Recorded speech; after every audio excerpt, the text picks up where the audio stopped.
amigos, soy Luis Miguel Díaz-Llaneza, como siempre trayéndoles a las personalidades que dan forma al entorno de los negocios en nuestro país y en todo el mundo.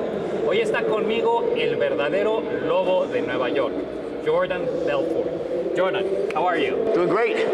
You just gave us a great speech. A lot of action, that's why you keep coming back to. Action is what really drives people. But let me tell you something, I was really moved during your presentation when you said your motivation for rebuilding your life has been your kids. Yeah, I mean, I think that what a lot of people don't realize is that when they think about, what moves and what motivates them, they always look for things like, money or a certain goal, and it's really not that. Really, it's about the people that you love, the causes that you believe in. There's so much more power in that. Human beings will always do more for people they love, causes they care about. So with me, when I was in jail, I said, when I thought I couldn't go on, I would close my eyes, see my kids, and that was really that. I couldn't let them down. It was not a possibility. When you get that power behind you can accomplish a lot, as long as you have strategy too. So it's always about, it's action combined with strategy. Okay. When you were back in your 20s and 30s, and we all know what we saw in the movie, it was a life where you were young, had a huge appetite for life, you were going out there, you were taking risks, etc.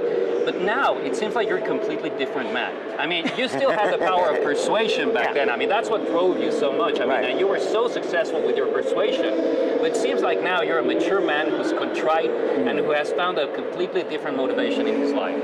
I think the things that make sense when you're 23 don't make much sense when you're 53. That's number one, right? And also you learn from your mistakes and you grow stronger from them. And I think that one of the problems a lot of people have is that everyone makes mistakes. Everyone does things right and do things that are wrong. And living a disempowered life is about dwelling in your mistakes and sort of using that as a reason why you can't go out and succeed anymore, versus saying, you know what, I made mistakes, I did some things that were wrong, and I'm going to learn from those. That's having remorse. It's right to go back and not to be guilty or, I can't do anything, but to be remorseful and I'm going to go out and change and go out there in a more positive way. And I guess in that way, I think why people relate to my message so much, because everyone goes through tough times in life, and when they see how possible it is to really go out and really change your life by sheer force of will and through strategy, it makes a big difference in people's own ability to do it, because they see it's possible. So. Absolutely. You transmit a very positive, optimistic message. And one that I really like also is when you talk about people being either ducks or eagles, right? Well, I mean, I think that, listen, many people, it's not that there's so many ducks, there's really not a lot of ducks in the world. There are some with the impossibility notion, everything's impossible, right? But most people, they really have that heart of an eagle, and they really want to soar, they want to improve their lives, they want to improve the lives they love about, people they love, their communities, but they get their wings clipped. Like things happen along the way. So you start off as feeling unstoppable, and you make some mistakes, or maybe sometimes you didn't make mistakes, bad timing, whatever, right? And you take an insult financially, and you start getting these seeds of doubt, and you start thinking with the duck-like, that impossibility notion. You're still an eagle. You still want to go out, but it takes like shock therapy to wake someone up and say, you know what?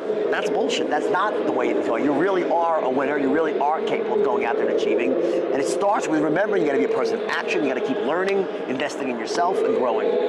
Personal paradigms or peer pressure, what do you think limits people the most?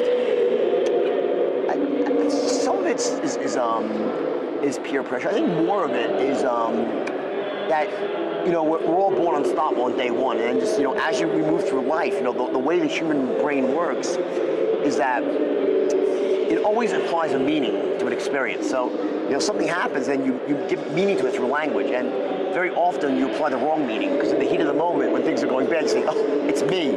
I'm not meant to be rich. Well, like, I went into business at 21, went bankrupt, and you had a meat and fish selling business, which was actually quite successful. Yeah, I made mistakes, and so the losers, let's say the duck mentality is, I'm not meant to be in business anymore, or the eagle's mentality is, next time I go in business, I better learn the rules first. So it's about really understanding that no matter what happens, you can always learn, and you're not the mistakes of your past. You're the resources and you're the capabilities you glean from that. Okay. Something that you also shared with us during the session, which was incredible, is you just talked about learning from your mistakes, but also learning new things. Yeah. You described how you went through the process of really writing your books. Correct. And you had to teach yourself how to write. You know, speaking was an inborn thing. I mean, writing wasn't. I had to learn. And I guess, you know, the interesting thing is that before I had learned the strategy, I couldn't do it. Okay. And then by learning a strategy, I became a proficient writer. So, you know, you're capable of doing so much more than you realize. And once you get the mindset that you're going to go out there, you're going to take action, you're going to learn what you got to learn, you're capable of a lot more than you realize. Absolutely. You have now a successful career being a public speaker, also, you know, mentoring people either from Fortune 500 companies or small businesses on how to really go out there and use the power of persuasion to take their businesses to the next limit. What's next for you? Good question. Well, you know, listen, my life is great. I got my kids are all healthy. My career's going great. So, I mean, I'm working on some different companies right now, but really, for me, it's about more of the same for the next couple of years. Going out empowering people, and I'll figure out that I'll know what happens next when it happens. Okay. All right. Do you have any last thoughts or comments? Just listen. I just think that, you know, in a country like Mexico is a great country, and you know, a lot of educated people, and I think sometimes if there's one thing that people need to realize is that you are capable of greatness. Every human being is. It's a false belief that you think that you have to be, that you're like, I'm just worthy of this. You're not. You know, it's really a mindset issue of getting yourself out of the box and start realizing you're capable of so much more. Absolutely. All right? Jordan, thank you so much. Amigos, fue Jordan Belfort, el verdadero lobo de Nueva York. Muchas gracias por acompañarme y recuerden que para el éxito no hay que trabajar mucho, hay que trabajar inteligentemente. Que la pasen bien. Pues amigos, esa fue la exclusiva que me dio Jordan Belfort en su conferencia El verdadero lobo de Nueva York. Eso fue Mundo Ejecutivo Express Televisión, donde hablamos de negocios entre gente de negocios. Muchas gracias por acompañarme.